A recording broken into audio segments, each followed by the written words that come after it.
in this week's Come Follow Me, there is a mention of water and what water symbolizes, specifically the fountain of living waters. And there's a mention of cisterns and broken cisterns.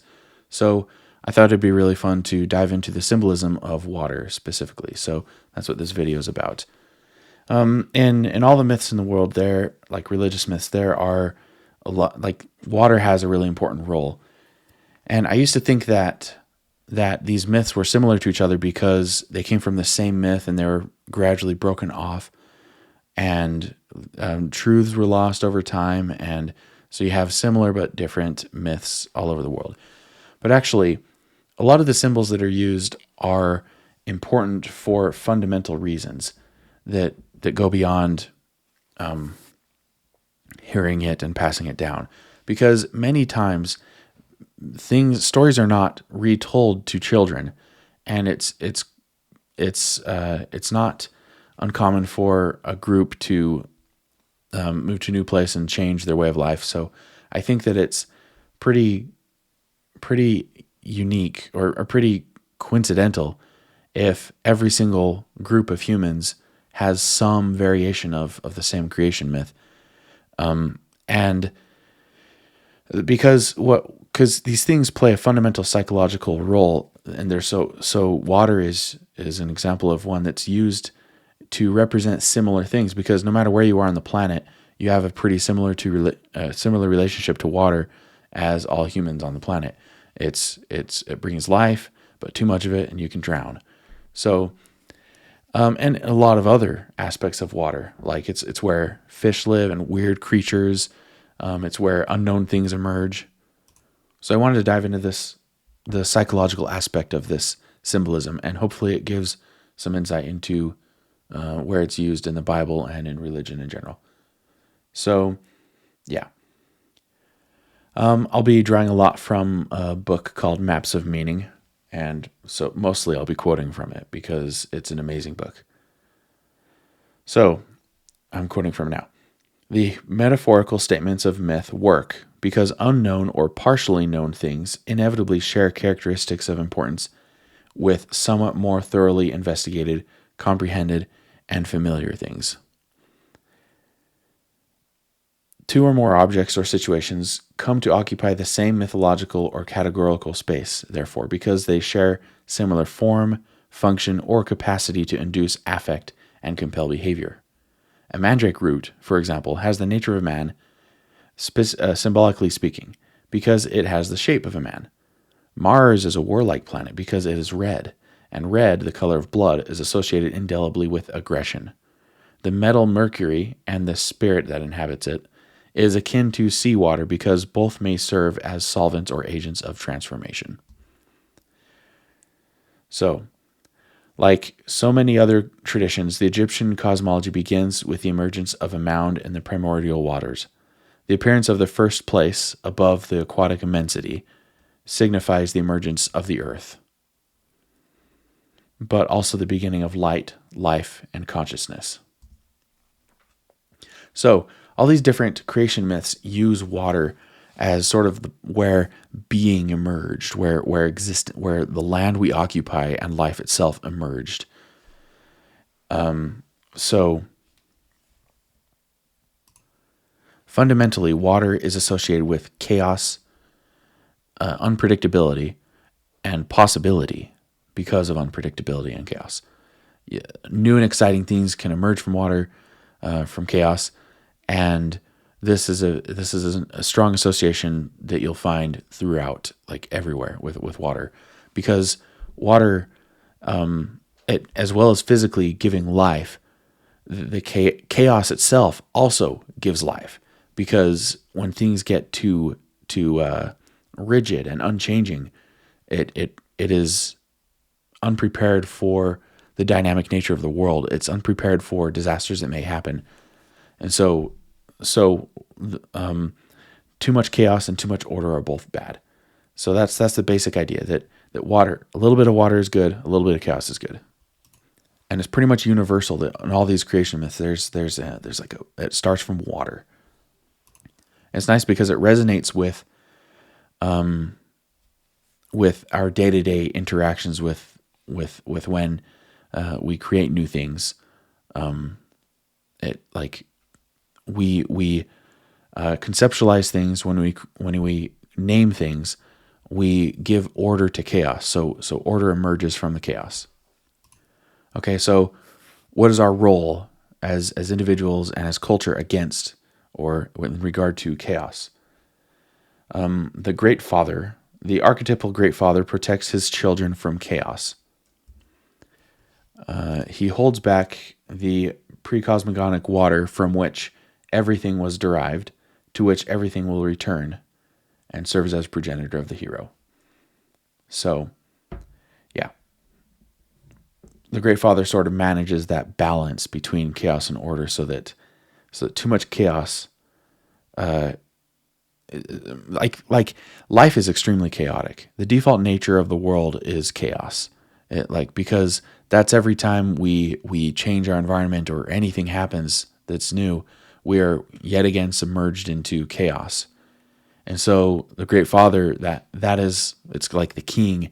He kind of builds walls and kind of subdues the chaos so that we aren't lost in it. Okay. Now the first religious symbol we'll talk about, baptism. Baptism is the dramatic or episodic representation of the act or ritual of initiation, or at least stands midway between the entire unconscious or procedural forms of initiation and their semantically abstracted symbolic equivalents. It's an ordinance. So there's like the unconscious aspect that baptism teaches to you, like what you experience is submersion in water, and it's like a very visceral teaching tool. That's why we have the ordinance of baptism. That's why God gave it to us. So, but there's also very symbolic and abstract rules about it, and truth that is taught about it, about what it means. So baptism is spiritual birth, rebirth, as opposed to birth of the flesh. The font of the church, I think he's talking about Catholic Church here, which contains the baptismal water, is a symbolic analog of the uterus, which is the original place that transforms precosmogonic chaos into spirit-embodied matter, into personality. When the initiate is plunged into baptismal water, he or she is symbolically reduced from insufficient stability to chaos. Insufficient stability to chaos. Is drowned as a profane being and then resurrected or reunited, mythically speaking, with the Great Mother, that's chaos, then reborn formally into the community of the Spirit. Such abstracted reductions to death and symbolic reconstructions constitute ritualization and representation of the process endlessly necessary to revitalization of the individual personality and the social group. So basically this idea of voluntary descension into chaos so that you can become a new person. That's what baptism symbolizes. And it's something we have to do in order to maintain our healthy adaptation to the world around us. It's the process of adapting. And if we ever cling to the past too much, it's something imperfect we're clinging to. No matter how much good it has, it's imperfect. And we need to continually be repenting and being reborn in small ways so that we can continually progress, learn, and grow and become more adaptive to our lives around us. And we have to do this both as individuals and cultures. So now we talk about a story. All right, this is a long story, but I'd never heard it before I read this book. The Jolly Tailor Who Became King. The protective capacity of benevolent tradition, embodied in the form of political order, constitutes a common mythological narrative theme. This may be illustrated for our purposes through consideration and analysis of a Polish folktale, The Jolly Tailor Who Became King. Niteczka, the hero of the story, is a simple tailor. He courageously aids a wounded gypsy, that is, acts humanely towards an outsider, a stranger, a personified emissary of chaos. In return, the gypsy provides him with redemptive information, informs him that if he walks westward, he will become king. He acquires a scarecrow, the count, as a companion, and has a number of adventures with him. Finally, the two travelers arrive at the town of Pacanau and observe the proceedings there in great astonishment. All around the town it was sunshiny and pleasant, but over Pacanau the rain poured from the sky as from a bucket. "I won't go in there," said the scarecrow, "because my hat will get wet. And even if I do not wish to become king of and even I do not wish to become king of such a wet kingdom," said the tailor. Just then the townspeople spied them and rushed toward them, led by the burgomaster riding on a shod goat. Disclaimer. I copied this from a PDF, and I'm not sure the letters copied exactly, so I may be mispronouncing some of these names, so my bad. But, okay. "Dear sirs," they said, "perhaps you can help us." "And what has happened to you?" asked Nitechka. "Deluge and destruction threaten us. Our king died a week ago, and since that time, a terrible rain has come down upon our gorgeous town. We can't even make fires in our houses because so much water runs through the chimneys. We will perish, honorable sirs." "It is too bad," said Nitechka very wisely. "Oh, very bad, and we are most sorry for the late king's daughter, as the poor thing can't stop crying, and this causes even more water." "That makes it still worse," replied Nitechka still more wisely. Help us," continued the burgomaster. "Do you know the immeasurable reward the princess promised to the one who stops the rain? She promised to marry him, and then he will become king." The basic plot is established. The tailor, he who clothes, mends, and ties, is the hero. Although simple, poor in outward appearance, humble, willing to take risks, helpful, and kind, he has the capacity to become king. He journeys to a town threatened by a deluge, by chaos in the guise of return of the primordial waters. This deluge began after the recent death of the king. The king's daughter, benevolent, young, beautiful, good, counterpart to the forces of the negative feminine, the unstoppable rain, appears willing to unite with whomever saves the kingdom. She represents the potential embedded in voluntarily confronting chaos, yet is assimilated to her primordial partner, the Great Mother, by her rain-like tears. Nitechka realizes that he must bring back pleasant weather. He ponders the situation for 3 long days. Finally, he is granted a revelation. "I know where the rain comes from." "Where from?" "From the sky. That is, from heaven." Grumbled the scarecrow. "I know that too. Surely it doesn't fall from the bottom to the top, but the other way around." "Yes," says Nitechka. "But why does it fall over the town only and not elsewhere?" "Because elsewhere is nice weather." "You're stupid, Mr. Count," said the tailor.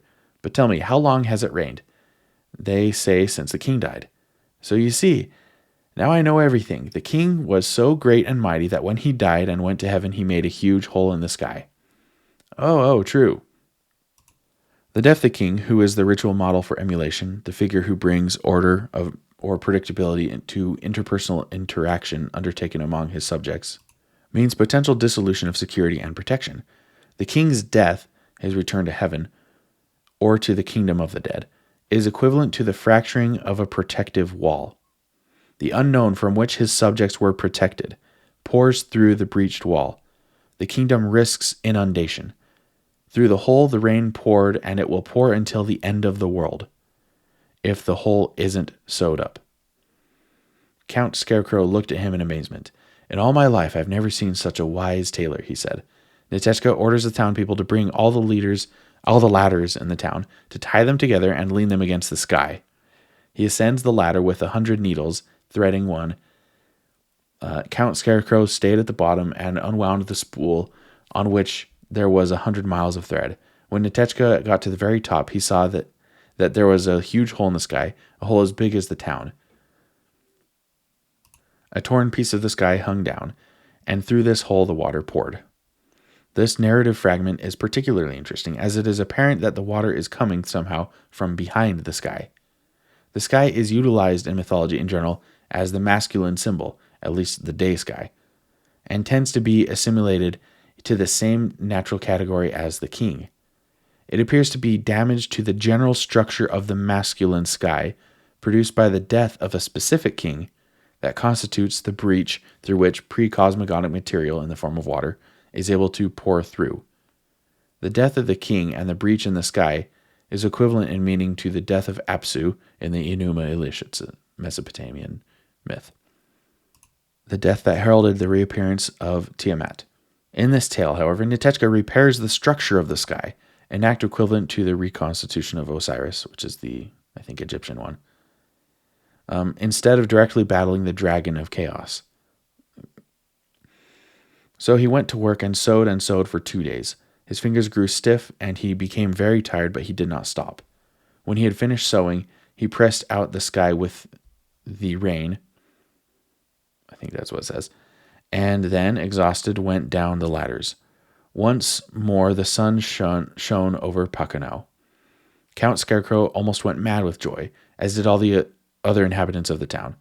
The princess wiped her eyes that were almost cried out, and throwing herself on Nitechka's neck, kissed him affectionately. The creative union of the hero with the benevolent aspect of the unknown is evidently approaching. Nitechka was very happy. He looked around, and there were the burgomaster and councilmen bringing him a golden scepter and a gorgeous crown and shouting, "Long live King Nitechka! Long live he! Long live he! And let him be the princess's husband, and let him reign happily." So the merry little tailor reigned happily for a long time, and the rain never fell in his kingdom. This fairy tale constitutes a specific example of a more general type of story. That is, the story of the god who binds. The god who binds might be Murdoch, who encloses Tiamat in a net given to him by his father. Anu, in which case the binding is clearly benevolent, even world-engendering. Binding may also be conceptualized as the prerogative of the sovereign, who binds his enemies, that is, those who threaten the stability of the kingdom, with cords and legal strictures. Binding brings order, in short, but too much order can be dangerous. The closing line of the Jolly Tailor informs us that rain never falls in the newly established kingdom. While this might sound like a happy ending to those who have been recently inundated with water, it isn't so suitable a trick if it engenders a drought. All right, next we've got a little story from the Wrinkle in Time. Okay, still quoting from Maps of Meaning, as it's talking about all this. We may turn to another literary example to illustrate this point. In the famous children's novel A Wrinkle in Time, a small boy with magical powers becomes inhabited by a powerful patriarchal extraterrestrial spirit while trying to rescue his father from dark powers threatening the universe. While possessed, this boy, Charles Wallace, remarks to his sister, "You've got to stop fighting and relax. Relax and be happy. Oh, Meg, if you just relax, you'd realize that all our troubles are over. You don't understand what a wonderful place we've come to. You see, on this planet, everything is in perfect order because everybody has learned to relax, to give in, to submit. All you have to do is look quietly and steadily into the eyes of our good friend here, for he is our friend, dear sister, and he will take you in as he has taken me." Everyone who inhabits the state dominated by the good friend behaves in a programmatic and identical manner. Anyone who differs is adjusted, painfully, or eliminated. There is no space for disorder of any type. Charles Wallace's strange, monotonous voice ground against her ears. "Meg, you're supposed to have some mind. Why do you think we have wars at home? Why do you think people get confused and unhappy? Because they all live their own separate individual lives. I've been trying to explain to you in the simplest possible way that in this state, individuals have been done away with. Here there is one mind. That's it. And that's why everybody is so happy and efficient. Nobody suffers here," Charles intoned. "Nobody is ever unhappy. The unnecessary meaning constraint typical of a given culture is a consequence of uniformity of behavior imposed by that culture toward objects and situations. The push toward uniformity is a primary characteristic of the patriarchal state, as everyone who acts in the same situation-specific manner has been rendered comfortably predictable. The state becomes increasingly tyrannical, however, as the pressure for uniformity increases. As the drive toward similarity becomes extreme, everyone becomes the same person. That is, limitation of the past becomes, or imitation of the past becomes total. All behavioral and conceptual variability is thereby forced from the body politic. The state then becomes truly static, paralyzed or deadened, turned to stone in mythological language. Lack of variability in action and ideation renders society and the individuals who compose it increasingly vulnerable to precipitous environmental transformation, that is, to an involuntary influx of chaotic changes. It is possible to engender a complete social collapse by constantly resisting incremental change. It is in this manner that the gods become displeased with their creation, man, and his willful stupidity, and wash away the world. The necessity for interchange of information between known and unknown means that the state risks its own death by requiring an excess of uniformity. This risk is commonly given narrative representation as the senescence and frailty of the old king, or as the king's mortal illness brought on by lack of water, which is pre-cosmogonic chaos, in its positive aspect. So,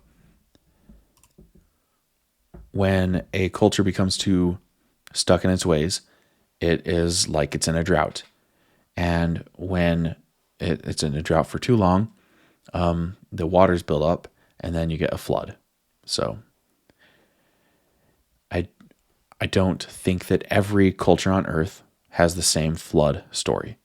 I think they all have a flood story, but it's because a flood is a great psychological symbol for a revolution. Yeah. All right, now we've got a story from the Brothers Grimm, The Water of Life. Such ideas are well illustrated. Okay, I don't even read that part. There once was a king who was so ill that it was thought impossible his life could be saved. He had 3 sons, and they were all in great distress on his account, and they went into the castle gardens and wept at the thought that he must die. An old man came to them and asked the cause of their grief. They told him that their father was dying and nothing could save him. The old man said, "There is only one remedy which I know. It is the water of life. If he drinks of it, he will recover, but it is very difficult to find." The 2 eldest sons determined to seek out the water of life, one after the other, after gaining their father's reluctant permission. They both encounter a dwarf at the beginning of their journeys and speak rudely to him. The dwarf places a curse on them, and they each end up stuck fast in a mountain gorge. The youngest son then sets out. He is humble and has the right attitude toward what he does not understand. When he encounters the dwarf, therefore, who plays out the same role as the gypsy woman and the jolly tailor, he receives some valuable information. "As you have spoken pleasantly to me, and not been haughty like your false brothers, I will help you and tell you how to find the water of life. It flows from a fountain in the courtyard of an enchanted castle." Like this that I had Stable Diffusion generate for me. Okay. It flows, yes. Okay. But you will never get in unless I give you an iron rod and 2 loaves of bread. With the rod, strike 3 times on the iron gate of the castle, and it will spring open. Inside you will find 2 lions with wide open jaws. But if you throw a loaf to each, they will be quiet. Then you must make haste to fetch the water of life before it strikes 12, or the gates of the castle will close, and you will be shut in. The story is making a point. When you don't know where you are going, it is counterproductive to assume that you know how to get there. This point is a specific example of a more general moral. Arrogant or prideful individuals presume they know who and what is important. This makes them too haughty to pay attention when they are in trouble, too haughty in particular to attend to those things or people whom they habitually hold in contempt. The drying up of the environment, or the senescence of the king, is a consequence of a too rigid, too arrogant value hierarchy. So these 2 things go together. It's natural that the brothers would have this attitude if the king is in need of, the living waters. What or who can reasonably be ignored is as much a part of such a hierarchy as who or what must be attended to. When trouble arrives, the traditional value hierarchy must be revised. This means that the formerly humble and despised may suddenly hold the secret to continued life, and that those who refuse to admit to their error, like the elder brothers, will inevitably encounter trouble. The story continues. The prince thanked him, took the rod and the loaves, and set off. When he reached the castle, all was just as the dwarf had said.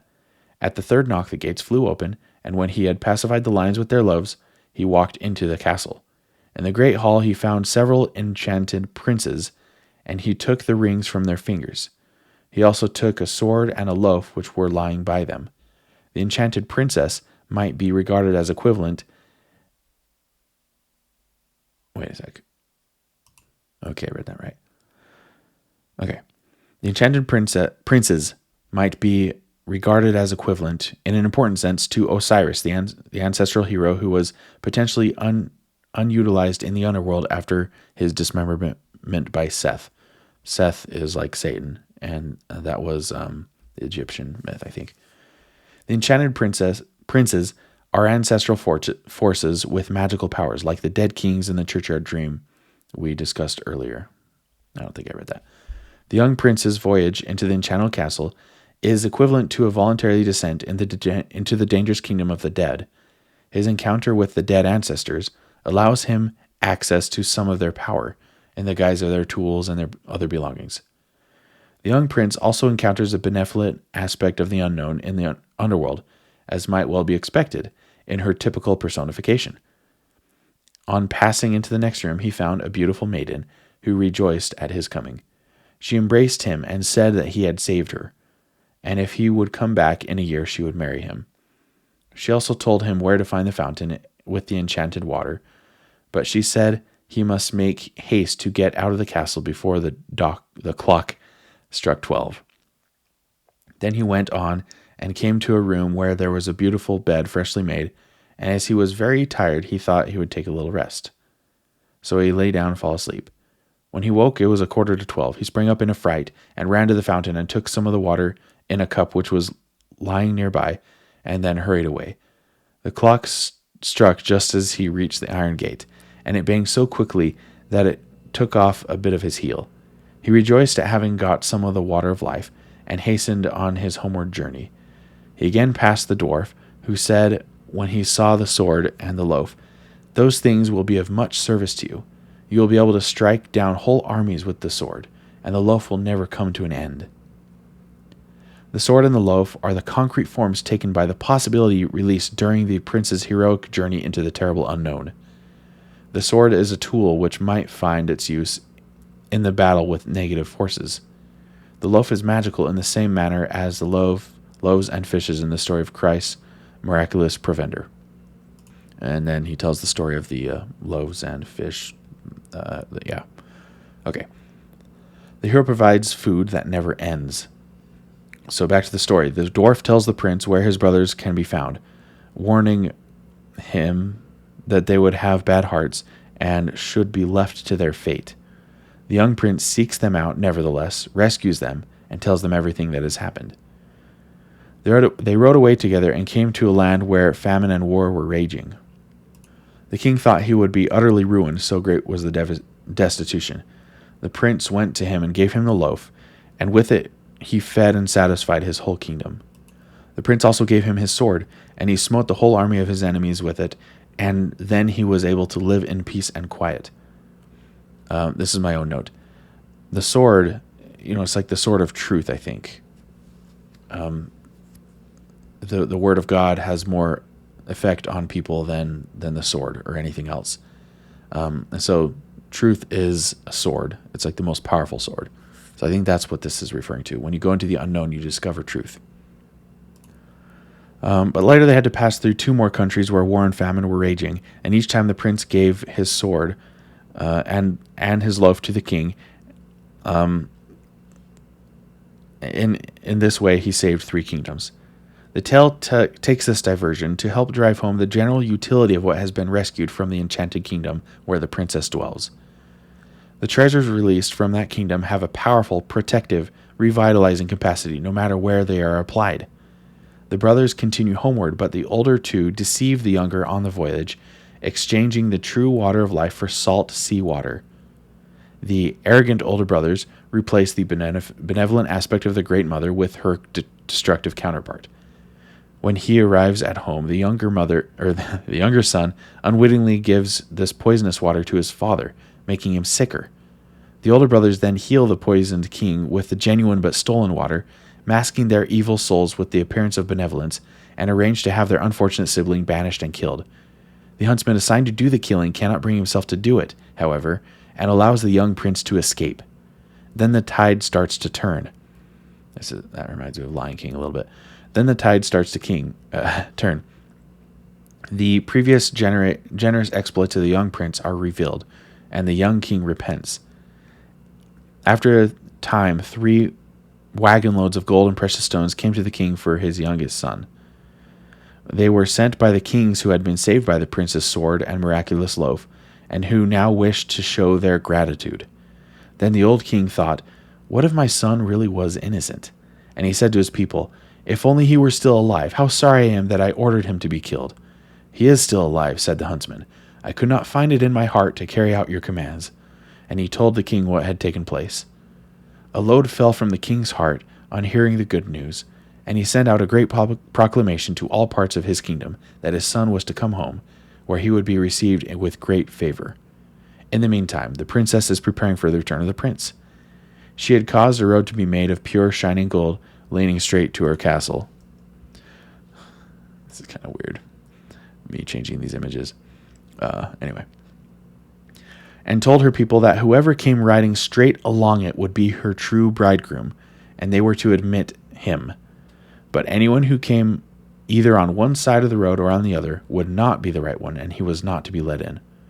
When the year had almost passed, the eldest prince thought he would hurry to the princess, and by giving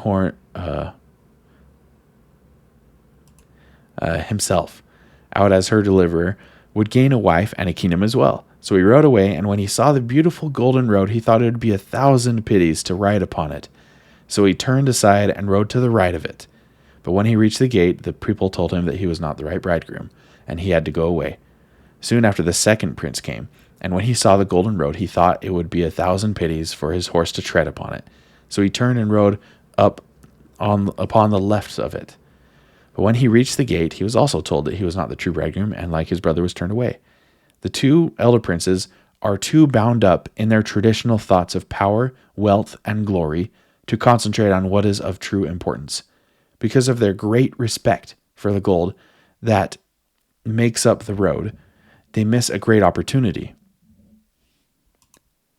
Their overarching admiration for material goods blinds them to the possibility of establishing a relationship with the source of all good things in the guise of the princess, playing a part similar to that of the wisdom of Solomon. The youngest son makes no such mistake. When the year had quite come to an end, the third prince came out of the wood to ride to his beloved, and through her to forget all his past sorrows. So on he went, thinking only of her and wishing to be with her, and he never even saw the golden road. His horse centered right along the middle of it, and when he reached the gate, it was flung open, and the princess received him joyfully, and called him her deliverer and the lord of her kingdom. So, I notice a lot of things. So I'm thinking that even if I had the right mindset, I would probably notice details. But the point is, with like proper perspective, it actually shows disrespect to the person who made the road to not walk on it, because it's a road. It was made for walking on. So it means like I know better than the person who made this road what this gold should be used for. So anyway, that was another thought I had. Anyway, when it was over, she told him that his father had called him back and forgiven him. So he went to him and told him everything, how his brothers had deceived him and how they had forced him to keep silent.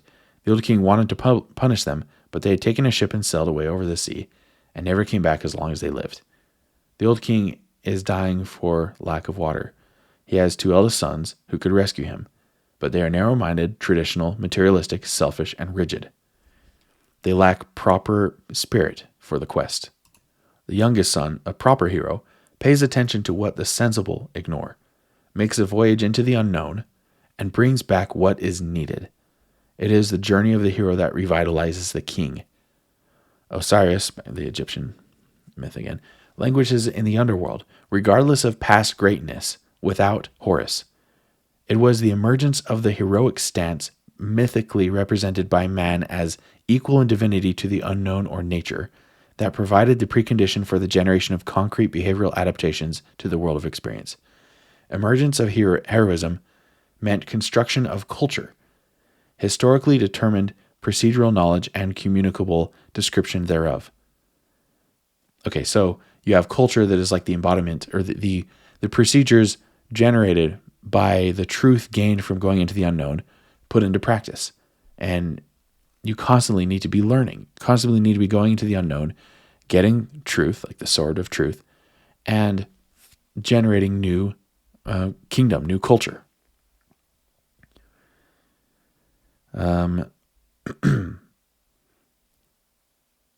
Construction of culture is creation of the mythical great and terrible father, tyrant and wise king, as intermediary between the vulnerable individual and the overwhelming natural world. This father is the consequence of voluntary, heroic action, temporarily summed and integrated effect of creating exploratory behavior, as well as progenitor of those who take heroic action. This paradoxical child and father of the hero is primarily personality, procedure, and only secondarily abstracted first and second order representation thereof, and is most certainly not a cumulative description of the objective world. That this is so can be seen even today when the members of totalitarian cultures such as the modern when the members of totalitarian cultures such as the modern North Korean collapse into genuine hysteria as a consequence of the death of their leader, who is the embodiment of order and determinate meaning. Okay, so that was 3 stories, and now we get to the clearest explanation of this concept. One of the clearest, I think, maybe the clearest that I've ever heard. This is how to understand pride. Okay, so, we're almost there. This is kind of leading up to it. The pathological state takes imitation of the body of laws to an extreme and attempts to govern every detail of individual life. This total imitation reduces the behavioral flexibility of the state and renders society increasingly vulnerable to devastation through environmental transformation, through the influx of chaotic change. Thus, the state suffers for lack of the water of life until it is suddenly flooded and swept away. The healthy state, by contrast, compels imitation more in the form of voluntary affiliation until the establishment of individual competence and discipline. Following the successful apprenticeship, the individual is competent to serve as his own master, to serve as an autonomous incarnation of the hero. This means that the individual's capacity for cultural imitation, that is, his capacity for subservience to traditional order, has been rendered subordinate to his capacity to function as the process that mediates between order and chaos. Each properly socialized individual therefore comes to serve as Horus, the Sun King, the son of the Great Father, after painstakingly acquiring the wisdom of Osiris. So, in relation to Jeremiah and this question of what the broken cisterns mean, the fountain of living water is Christ, and it's the source of change, of repentance. And it's adding chaos. It's like baptism. It's a source of truth, and so that's obviously what you want. But previously harvested, what do you call it? Stored water from fountains, they put in cisterns. Okay, but then the cisterns break, or they don't care about the cistern, like broken cisterns. What that means is it could mean that it's either dysfunctional, prior, like it's no longer relevant. Like what you thought you learned, it turns out you didn't know enough about it. And the lesson you learned in your life was simple and it served its purpose at the time, but time has passed and has caused the container of that water to break, and so it's no longer enough. So that's why I thought of this specifically, because there's the source of living waters, and that is continual adaptation, and then there's previous lessons learned, which is the stored water. And so so right here, after, so first, you painstakingly acquire the wisdom of Osiris. So the past culture, the truth from your life up to now, and that's handed to you by your culture. If you can't even assimilate that water, that truth, you are not ready for continual replenishment from new truth. So a lot of people want to reject their parents and traditions before they really absorb the good parts of what was there. They see something like maybe the water tastes funny or something, but it's still water, and you gotta figure out how to purify it or abstract away the good parts, and then you'll be able to benefit from it. Anyway, so back to maps of meaning. Myth and literature constantly represent the parched kingdom, the society victimized most frequently by drought, which is the absence of water, concretely, and the water of life, or spirit, symbolically, brought on by the over-prolonged dominance of the once great ruling idea. This idea in the narrative, and frequently in actuality, is the king, the ancestral spirit, representative of his people, made tyrannical by age, pride, or unbearable disappointment, withering under the influence of some willfully misunderstood malevolent advising force. So the brothers in that story, Wormtongue and Lord of the Rings, a very common theme. The development of such an unpleasant and dangerous situation calls, of course, for the entrance of the hero, the lost son of the true king, raised in secrecy by alternative parents, the rightful ruler of the kingdom, whose authority was undermined or who was supposedly killed during vulnerable youth, the proper heir to the throne, who had been journeying in far-off lands and was presumed dead. The hero overturns the tyrant and regains his proper place. The gods, pleased by the re-establishment of proper order, allow the rain once more to fall, or stop it from falling in dangerous excess.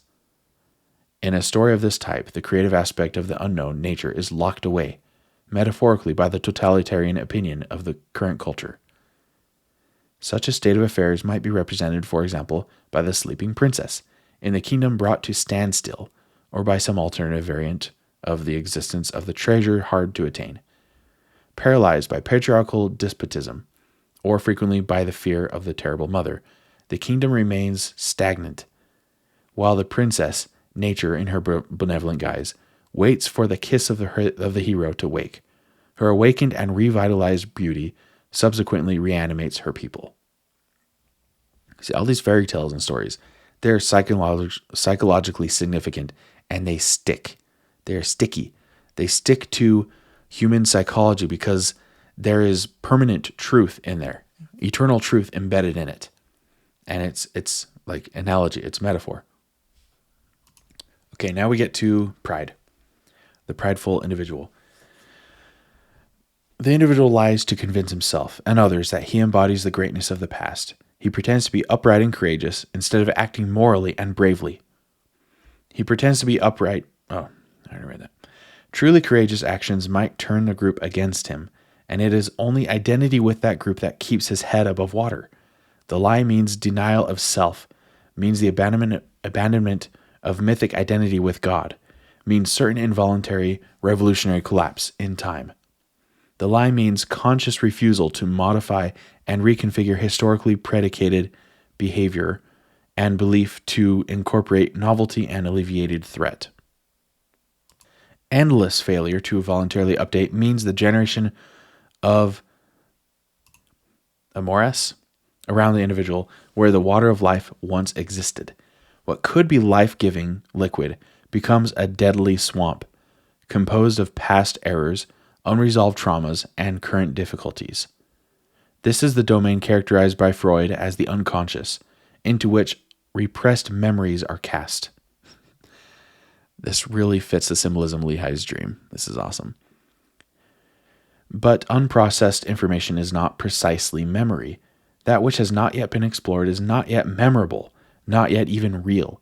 The consequence of untaken action is more accurately potential from which spirit and world could be constructed, much of it implicit in the world as it currently exists, instead of stored memory, implicit that is in the form of unencountered but latent trouble, in the form of an unanswered letter, the unpaid debt, or the unresolved dispute.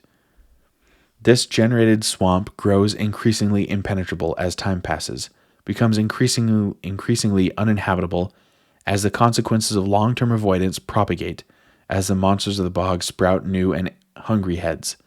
This accumulation of pre-cosmogonic potential is tantamount to reanimation of the dragon of chaos, is precisely equivalent to the reawakening of Tiamat, who eternally sleeps under the secure and familiar world. The more restricted, fear-bound, faithless, and repressive the particular mode of adaptation, that is, the more extreme the lie, the more horrendous, dangerous, intolerable, and powerful the associated dragon. It is in this manner that attitude comes to define the world. Every attempt to wish any aspect of experience out of existence transforms it into an enemy. Every facet of being hidden from the light leads a corrupt and sun-starved existence underground. Experience, absolute reality itself in the final analysis, cannot be denied without consequence. Reality cannot be fantasized out of existence. The enforcement of a wish merely ensures that the information contained in the denied experience can neither be removed from the domain of threat nor utilized for adaptive purposes. It is possible that we are in fact adapted to the world, that we are adapted to the world as it actually exists, rather than to the world as we wish it might be. It is possible that our experience contains information precisely sufficient to ensure our happy survival. This means that every task left undone, every emergent territory left unexplored, comprises latent information from which competent personality could yet be extracted. Pay attention. Always be looking for the truth. Pay attention to warning signs, contradictions. The truth is what leads to the tree of life. You have to attend to it constantly. If experience is valid as source of world and spirit, then those elements of experience that have been avoided or suppressed or devalued may yet contain within them what is absolutely essential to continued successful existence. The iron rod is the word of God. That could be scriptures. It also could be reality itself. You have to God created the world with his word. If you pay attention to reality itself, like real experience, what you actually learn, and you don't close your eyes or let go of reality and lie, you will press forward and gain new ground, and progress towards eternal life. The voluntary movement towards the good would therefore mean reintegration of cast-off material, voluntary incorporation of that which appears at present indigestible. The alternative to this voluntary pursuit of the inedible is eventual psychological catastrophe at the social or individual level, engendered through involuntary contact with the hostile forces of rejected being. From the mythological perspective, this psychological catastrophe is accidental reunion with the terrible mother on territory of her choosing. The Oedipal incest culminates in certain suffering on the part of the unwilling hero, culminates in suicide, dismemberment, castration, ends in the final sacrifice of masculine consciousness, and in the victory of the underworld. The identity of the individual with his culture protects him from the terrible unknown and allows him to function as an acceptable member of society. This slavish function strengthens the group, but the group states that certain ways of thinking and acting are all that are acceptable, and these particular ways do not exhaust the unknown and necessary capabilities of the human being. The rigid, grinning social mask is the individual's pretense that he is the same person as everyone else, like in Wrinkle in Time. That is, the same dead person. That he is not a natural disaster, not a stranger, not strange. That he is not deviant, weak, cowardly, inferior, and vengeful. The true individual, however, the honest fool, stands outside the protective enclave of acceptance, unredeemed, the personification of weakness, inferiority, vengefulness, cowardice, difference. He cannot make the cut, and because he cannot make the cut, he is the target of the tyranny of the group and of his own judgment, insofar as he is that group. But man is, as a fool, weak, ignorant, and vulnerable, is what the group is not. A true individual, truly existing, truly experiencing, truly suffering, if it could only be admitted. Consciousness of intrinsic personal limitation and apprehension of its consequences brings clear definition of the nature of subjective experience when allowed to surface, and fosters attempts to adapt to that experience. It is for this reason that only the unredeemed, the outcast, the sick, the blind, the lame, can be saved. Apprehension of the true nature of subjective experience, of individual reality, outside the delusionary constraints of the group, is of sufficient power to demoralize absolutely. The eternal consequence of self-consciousness is therefore the expulsion from Eden in its material and patriarchal forms. But such a fall is a step on the way to the true paradise, is a step toward adoption of identity with the hero, who is not protected from the vagaries of existence, but who can actively transform the terrible unknown into the sustenant and productive world. Acceptance, at least recognition, of the mortal limitation characterizing human experience, therefore, constitutes the precondition for proper adaptation. The lie, which denies individual experience, is denial of the fool, but the fool is the truth. So pressing forward into the unknown, holding on to the rod, it takes humility. Acceptance of mortal weakness is the paradoxical humility that serves as precondition for true heroism. The heroic attitude is predicated on the belief that something new and valuable still exists, to be encountered and assimilated, regardless of the power and stability of the current position. This belief is further based upon faith in human potential, upon faith that the individual spirit will respond to challenge and flourish. I would say faith in Christ, the power of Christ to transform you into a person who can assimilate new truth. This belief is further based upon faith in human potential, upon faith that the individual spirit will respond to challenge and flourish. Such belief must be posited voluntarily, freely, prior to participation in any heroic endeavor. This is the necessary leap that makes courageous and creative action possible, that makes religion something real. Humility means, therefore, I am not yet what I could be. This is an adage both cautious and hopeful. The adversarial position, deceit, is predicated on the belief that the knowledge of the present comprises all necessary knowledge, is predicated on the belief that the unknown has finally been conquered. Even God's glory is increasing eternally, and so will ours in the celestial glory. Okay. This belief is equivalent to the denial of vulnerability, equivalent to the adoption of omniscience. What I do is all there is to do, and what I know is all there is to know. Inextricably associated with the adoption of such a stance is denial, implicit or explicit, of the existence, the possibility, and the necessity of the heroic, as everything worthwhile has already been done, as all the problems have been solved, as paradise has already been spread before us.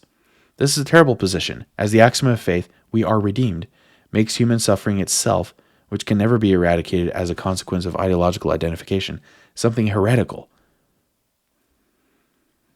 something that can exist only as an insult to the guardians of traditional order. The Soviet Union. The authoritarian is thereby necessarily stripped of his empathy, even for himself. In the perfect world, presently extant, nothing imperfect may be allowed to exist. So the adversary backs himself into a position where he cannot admit even to his own misery, let alone the misery of others. A more hopeless position cannot possibly be imagined. Acceptance of insufficiency, paradoxically, catalyzes identification with the hero and opens up the possibility of participation in the process of creation and renewal. Rejection of insufficiency produces, by contrast, identification with the adversary, whose eternal dwelling place is hell. This hell is something whose nature can be rendered explicitly comprehensible, despite its mythological character. Is something that is familiar and defined feature, that has familiar and defined features. Is something that can be understood first and foremost as a consequence of the imbalance of the constituent elements of reality. Adoption of the deceitful or adversarial mode of adaptation produces an accelerated search for security and increased likelihood of aggression in those cases where identification with the cultural canon is deemed possible, or degeneration of personality and decadent breakdown, where the costs of cultural identity are regarded as too high, where no such identity is waiting to offer protection, or where even fascistic behavior appears as something too positive to manifest in the all too unbearable world. Denial of the heroic promotes fascism. Absolute identification with the cultural canon. Everything that is known within a particular historically determined framework, predicated upon mythologically expressed assumptions. Denial or avoidance of the unknown, therefore, concomitantly necessitates deification of a particular previously established viewpoint. The way that things are, under such circumstances, must be the way they forever remain. Questioning the wisdom of the past necessarily exposes the anxiety-provoking unknown once again to view. This exposure of the unknown can be regarded as beneficial under those circumstances where positive adaptation to the unknown is viewed as possible, but only as destructive where lack of faith in the heroic rules. All that lives, therefore, however, grows. When conservatism destroys the capacity for individual creativity, when it becomes tyranny, then it works against life, not for it. The spirit within has withdrawn from the group, afraid to develop. An absolutely conservative society cannot survive because the future transcends the limitation of the past. And the absolute conservative wants to limit what could be to what already has been. If history was complete and perfect, if the individual had fully exploited his highest potential, then the human race would be run, for all would be explored, all known, all accomplished. This reminds me of 2 Nephi, where it talks about we have all scripture already. But the pinnacle of attainment has not yet been reached, and perhaps never will be. Those who pretend the contrary rapidly come to actively oppose the very process that delivers what they claim to have already obtained. Denial of the heroic promotes decadence equally, absolute rejection of the order of tradition, absolute rejection of order itself. This pattern of apprehension and behavior seems far removed from that of the fascist, but the decadent is just as arrogant as his evidently more rigid peer. He has merely identified himself absolutely with no thing rather than with one thing. He is rigidly convinced of the belief that nothing matters, convinced that nothing is of value despite the opinions of clearly deluded, weak, and despicable others, convinced that nothing is worth the effort. The decadent functions in this matter like an anti-Midas. Everything he touches turns to ashes. So yeah, the overly conservative and overly chaotic people, they're kind of the same. Just like, the drought leads to the flood, or the, refusal to adapt leads to sudden disaster. It's the same thing. And you see, like in fascist and socialist, National Socialism, there's a reason socialism and communism are associated as very similar. National Socialism Some people think it's a leftist thing, actually, because it's socialist. You read like the 14 points or 24 points of the Nazi Party, whatever, and half of them are socialist, just pure socialism. And then the other are like extreme versions of this, like refusal to like create borders, don't accept anything new, that like the state knows everything, like we are perfect, we are the best. And so, yeah, but then you go over to Soviet Union and you see a lot of features of fascism there too. You see like extreme patriotism, extreme like worship of the leader. Like these things are not opposites. Apathy and desperate totalitarianism, those are two sides of the same coin. Actually, that's almost a direct quote from the next paragraph. All right, last paragraph about pride. Under normal circumstances, the individual who reaches adolescence identifies with the tribe, with the collective historically determined and structure designed to deal with threat. The normal individual solves his problem of adaptation to the unknown by joining a group. A group, by definition, is composed of those who have adopted a central structure of value. I don't think some people actually get past this phase. And who therefore behave in the presence of other group members identically, and if not identically, at least predictably. The fascist adapts to the group with a vengeance. He builds stronger and stronger walls around himself and those who are like him, in an ever more futile attempt to keep the threatening unknown at bay. He does this because his worldview is incomplete. He does not believe in the heroic aspect of the individual, does not see the negative aspect of the social world, and cannot visualize the benevolent aspect of chaos. He is frightened enough to develop the discipline of a slave, so that he can maintain his protected position in the group, but he is not frightened enough to transcend his slavish condition. He therefore remains twisted and bent. The decadent, by contrast, sees nothing but the tyranny of the state. Since the adversarial aspect of the individual remains conveniently hidden from his view, he cannot perceive that his rebellion is nothing but avoidance of discipline. He views chaos as a beneficial home, seeing the source of human evil in social regulation, because he cannot imagine the terrible mother as a soul-devouring force. He abandons his father in the belly of the beast, unredeemed, and has no tools to rely on when he finally faces a true challenge. The decadent looks to subvert the process of maturation, looks for a way out of group affiliation. Group membership requires adoption of at least adolescent responsibility, and this burden may seem too much to bear, as a consequence of prolonged immaturity of outlook. The decadent therefore acts as if the paradigmatic structure of the group has been rendered insufficient as a consequence of environmental, cultural, or intellectual change, and refuses to be the fool who risks belief. This is the broken cisterns. The proper response to the illness of the father is, of course, the journey to the land of living water. The decadent makes his intellectual superior to the superstitions of the past an article of faith instead, and shirks his responsibility. That is to say, the desire to shirk that responsibility and the heroic sacrifice it entails, that constitutes motivation for belief in intellectual superiority. The suffering rebel stance that such adoption allows, as a secondary consequence, also serves admirably as mask for cowardice. The fascist and the decadent regard each other as opposites, as mortal enemies. They are, in actuality, two sides of the same bent coin.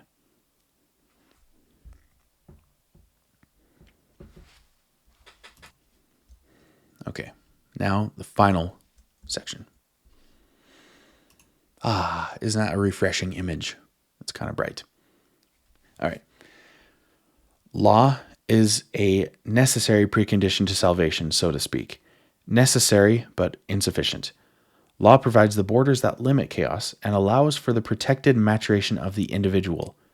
Law disciplines possibility and allows the disciplined individual to bring his or her potentialities, those intrapsychic spirits, under voluntary control. The law allows for the application of such potentiality to the task of creative and courageous existence, allows spiritual water controlled flow into the valley of the shadow of death. Law held as absolute, however, puts man in the position of the eternal adolescent, dependent upon the father for every vital decision, removes the responsibility for action from the individual, and therefore prevents him or her from discovering the potential grandeur of the soul. Life without law remains chaotic, affectively intolerable. Life that is pure law becomes sterile, equally unbearable. The domination of chaos or sterility equally breeds murderous resentment and hatred. That's drought and flood. Christ presented the kingdom of heaven, the archetypal goal, as a spiritual kingdom, which is to say, a psychological, then interpersonal state. This state differed from the hypothetical promised land described in the Old Testament in a number of vitally important manners. First, its construction was a matter of voluntarily chosen alteration in personal attitude and outlook, rather than a culmination of material labor and natural resource. Second, it was predicated upon revolutionary and paradoxical reconceptualization of the nature of the goal of paradise itself. Christ's life and words, as archetypal exemplars of the heroic manner of being, place explicit stress on the process of life rather than upon its products. The point of a symphony is not its final note, although it proceeds inexorably to that end. Likewise, the purpose of human existence is not the establishment of some static, perfect manner of being. Man would find such perfection intolerable, as Dostoevsky was at pains to illustrate. Rather, human purpose is generation of the ability to concentrate on the innately interesting and affectively significant events of the present, with sufficient consciousness and clarity to render concern about the past and future unnecessary. Consider the lilies of the valley, says Christ. So, I still feel like something's missing from that paragraph, but the point is, you need an open connection with reality. That is righteousness. Righteousness is perfect acceptance of truth as it unfolds before you. To be completely open and to have an undammed mind so that the water of life can enter and replenish your spirit so that you can continue growing. And so continual watching, continual repenting, and continual pressing forward with each linear inch of the iron rod being, like sought after like precious material. That is reality. So, yeah, the iron rod that could also be water. Okay, maybe it's extracted from water, I guess, because it's just the truth. Water is all experience, all new experience, all chaotic experience. So, all right, that was longer than I thought it'd be, but yeah, Maps of Meaning, Jordan Peterson, amazing book. Not doctrinal on the edges, but provides deeper understanding of the gospel in the important sections, because understanding psychology and how we are really helps understand what these symbols are for and why they resonate with us. And anyway, so I thought this was great, but yeah, if you have any comments, I would love to hear. I would love to read them in the comment section. Yeah, that's it for this week. I don't know if I'm going to... That was really long. That took 2 hours for me to record. I paused a bit, thought a little bit about some things, and that was ridiculously long. So I need to figure out... Well, water is a big topic, actually. The symbolism of chaos and order, that's a big topic. So maybe future videos won't be this long, but anytime there's an interesting part of the Come Follow Me lessons or like study guide or the scriptures, I would like to create a video like this, maybe a shorter one though. But anyway, so that's it. All right. Thanks for watching. See ya.